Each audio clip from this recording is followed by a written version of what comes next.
So this is a crop that I've been trying to perfect and add to our group of winter stuff. Elliot Coleman added the most, tatsoi and claytonia and a lot of things to the winter growing canon of vegetables. And we're always searching for something new to add to the table in the winter, something of interest. And so this is what I've been trying, and this is celery, just regular celery. It's not a special winter variety. I don't think there is one. And to make it viable in the winter, we needed it as cut and come again. And so what I do is we just pull the outer ribs off and then bunch them. And at the beginning of winter, these were huge. They're like this. And all winter production, starts out high in November and December, and then takes a big dip in January. And then as we hit the 10-hour day, the production starts going up again. And so these things will get much higher. But we can still continue to harvest them at this size, and there'll be shorter bunches. But they don't really have competition in the winter, so they continue to sell.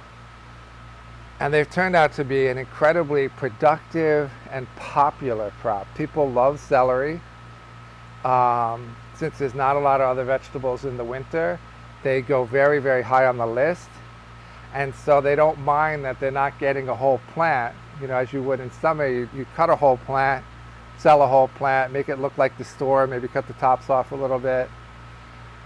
But in the winter, you get away with a lot more. So we'll just bunch, 4 or 5 ribs together and sell that bunch.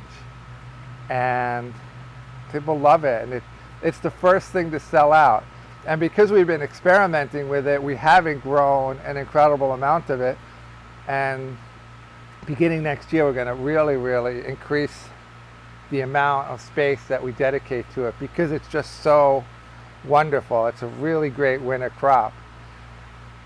You can't let it freeze. So this one is reserved for our washing station house, which part of that house is our washing station. And so to keep the lines from freezing, we keep it above freezing. And it does great in there. It's fine. It's dropped below freezing a little bit, down to about 29, and it's still okay. But I think anything below that, I don't think it's going to be very happy, and it's going to not work. But if you do have a house that is hovering around freezing, it works really, really, really well. It needs very fertile soil, especially for the winter when fertility slows down. So we make sure that it's well fed before we go into the winter. If you do use liquid fertilizer, you can use that in the winter to help keep it nice and green and productive, because otherwise it's not gonna to grow very well. Anyway, great crop for the winter canon, and you want to give it a try.